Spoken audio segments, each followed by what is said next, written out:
जय हिंद दोस्तों, नमस्कार। स्वागत है आप लोगों का एक बार फिर से अपने यूट्यूब चैनल में। दोस्तों, अभी 2-3 दिन से आप लोगों के लिए वीडियो लेके नहीं आ पाया हूँ किसी कारणवश, लेकिन आज जो वीडियो लेके मैं आया हूँ आप लोगों के लिए वो बहुत ही इम्पोर्टेंट होने वाली है। तो दोस्तों, आप लोग वीडियो के अंत तक जरूर बने रहिएगा। देखिए दोस्तों, जैसा कि आप सभी लोगों को पता होगा कि उत्तर प्रदेश पुलिस 60,244 की 23 और 24 अगस्त की चारों शिफ्ट की आंसर की आउट हो चुकी है। ठीक है, जैसा कि आप सभी लोगों ने, जो भी स्टूडेंट हैं, आप सभी लोगों ने चेक कर लिया भी होगा। देखिए दोस्तों, आंसर की जो आई है इससे बहुत सारे कन्फ्यूजन निकल के सामने आ रही हैं। कन्फ्यूजन क्या निकल के सामने आ रही हैं? जैसे कि जो भर्ती बोर्ड के द्वारा आंसर की पब्लिश की गई है उसमें हर शिफ्ट में 2 से 3 क्वेश्चन ऐसे देखने में मिल रहे हैं जिनका घर पे एनालाइज आप लोगों ने कुछ और किया है। टीचर लोग जो क्वेश्चन बता रहे हैं उन सबके हिसाब से आप लोगों का जो आंसर है वो दूसरा निकल के आ रहा है, और जो आंसर की में जो पब्लिश किया गया है क्वेश्चन का आंसर वो दूसरा है। यानी कि दोनों तरफ से अब जो भर्ती बोर्ड के द्वारा जो एनालाइज किया गया है उसका वो आंसर कैसे आया, कहां से आया, कैसे निकल के आया, इस पे भी डाउट बना हुआ है। और जो हम लोग यानी कि जो टीचर लोग वगैरह और जो एनालाइज यानी कि हर तरीके की किताब आप लोगों ने देखी होगी, मैंने भी एनालाइज किया है पेपर का, और जो चीजें सामने निकल के आई हैं, जो आंकड़े निकल के आए हैं सामने यानी कि जानकारी के हिसाब से ही, तो उससे जो सिमिलरिटी देखने में मिल रही है यानी कि जो आपका आंसर आ रहा है वो उस हिसाब से सही आ रहा है। यानी कि टीचर लोग भी बता रहे हैं और जो सॉल्यूशन वगैरह है, चाहे किसी भी सब्जेक्ट का उसमें हो, चाहे हिंदी का हो या मैथ का हो, रीजनिंग का हो, चाहे जीएस का क्वेश्चन हो, उसमें उस हिसाब से दूसरा क्वेश्चन देखने में आ रहा है। तो ये सब डाउट बने हुए हैं।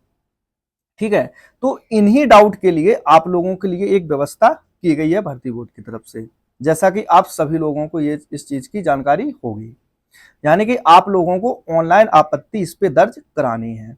उसमें थोड़ी सी सावधानी आपको ये दिखानी है कि आप लोग थोड़ी जल्दबाजी मत करना, क्योंकि ऐसे क्वेश्चन जो होते हैं जल्दबाजी में, फिर अगर आपने जो आपत्ति दर्ज करा दी तो हो सकता है आपकी जो आपत्ति दर्ज हुई है यानी कि जल्दबाजी में अगर आपने सही प्रूफ नहीं दिया उसमें, यानी कि एकदम से 100% अगर आपने उस चीज को नहीं बता पाया आपत्ति दर्ज करते समय कि नहीं इसका आंसर आपका गलत और मेरा सही, इसको अगर आपने 100% नहीं दिया उस समय, तो हो सकता है कि आपका क्वेश्चन गलत हो जाए वहां पे।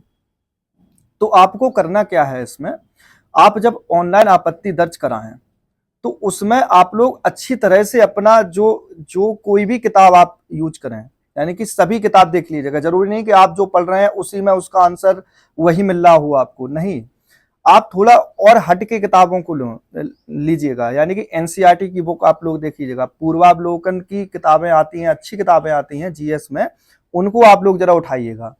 उसमें से अपने जो भी जीएस के क्वेश्चन में डाउट हो रहे हों आप लोगों के, चाहे वो किसी भी शिफ्ट के हों, यानी कि जो 4 शिफ्ट निकल के आई हैं, उनको आप लोग अच्छी तरह से, जो आप ऑनलाइन स्टडी कर रहे थे और जो टीचर लोग बता रहे हैं अच्छी तरह से, यानी कि अच्छे टीचर जो लोग बता रहे हैं उनको भी आप लोग उस चीज का भी जो डाउट वगैरह का है उसको 100% ही उस चीज में प्रूव करना।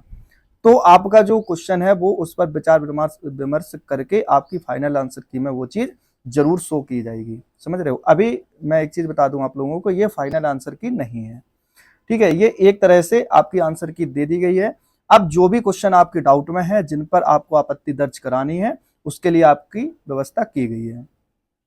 तो बस सावधानी आपको यही बरतनी है, क्योंकि बहुत सारे जो क्वेश्चन है यानी कि हर शिफ्ट में देखने में आ रहे हैं, ऐसे क्वेश्चन भी देखने में है कि जिनमें बहुत ज्यादा कंफ्यूजन है। यानी कि आंसर अपने स्तर से, यानी कि जैसा कि हम सभी लोग टीचर लोगों से जो पढ़ते हैं उनके द्वारा जो आंसर है, किताबों में जो आंसर दिए गए हैं उनके साथ उस क्वेश्चन का आंसर, चाहे वो किसी भी सब्जेक्ट का प्रश्न हो, उसमें अलग देखने में आ रहा है, और भर्ती बोर्ड के द्वारा जो आंसर की में है उसमें अलग देखने में आ रहा है। तो इस चीज को आप लोग जरा देख लीजिएगा अच्छी तरह से। ठीक है, यानी कि प्रूफ 100% और जल्दबाजी कतई नहीं, क्योंकि हर शिफ्ट को 2 से 3 दिन का समय जरूर मिल रहा है यानी कि आपत्ति दर्ज कराने के लिए। तो अपनी अच्छी तरह से ही, और क्या बोलते हैं, यानी कि सटीक वो जब आपका हो जाए क्वेश्चन का, तो सटीक उसमें अपना आपत्ति दर्ज कराना। ठीक है, आगे बात करते हैं कि जो क्वेश्चन गलत है आंसर की में, उनके नंबर सबको मिलेंगे। ये एक तरह से आपके कहने को देख लो तो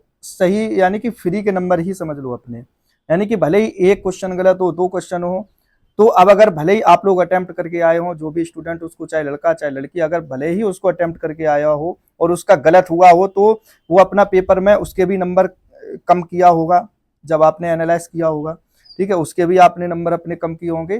तो अगर वो क्वेश्चन भर्ती बोर्ड की आंसर की में अगर गलत पाया जा रहा है तो उसके सबको नंबर मिलने वाले हैं। इस चीज का कंफ्यूजन आप लोग अपने दिमाग से निकाल लेना बिल्कुल, ठीक है, उसके नंबर सबको मिलेंगे, ठीक है। आगे बात करते हैं कि असर क्या पड़ेगा इस चीज से। देखो असर बहुत ज्यादा पड़ने वाला है, क्योंकि अभी तक जो एनालाइज और जो डेटा इकट्ठा हुआ है उसके हिसाब से हर बच्चे के नंबर कम हुए हैं, ज्यादातर देखने में ये आ रहा है।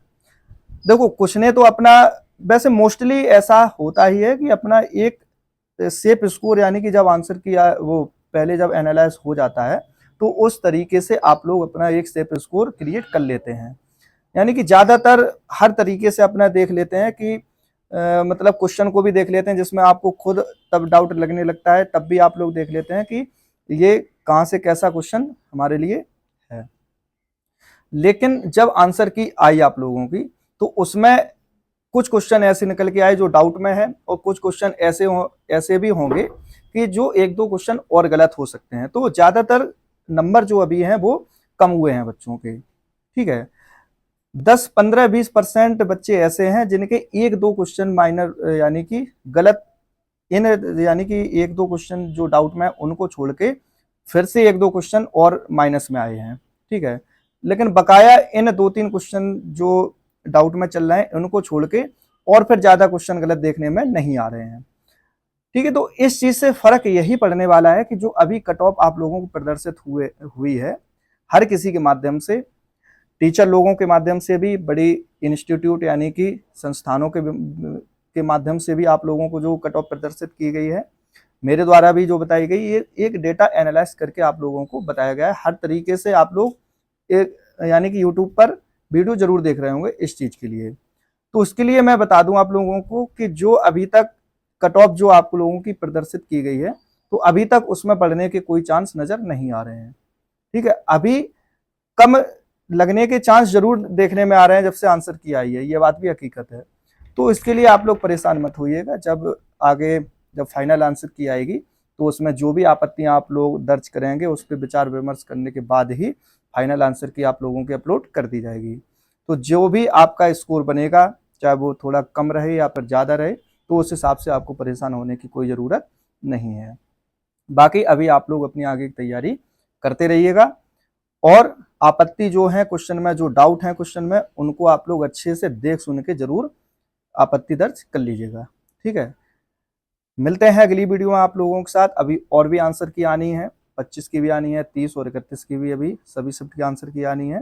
तो उस पर विचार विमर्श करके और अच्छी तरह से ही आप लोग अपनी आपत्तियां दर्ज करना, ठीक है। मिलते हैं अगली वीडियो में, तब तक आप लोग अपना ख्याल रखिएगा, अपनी अच्छे से आगे की तैयारी जरूर करिएगा। जय हिंद।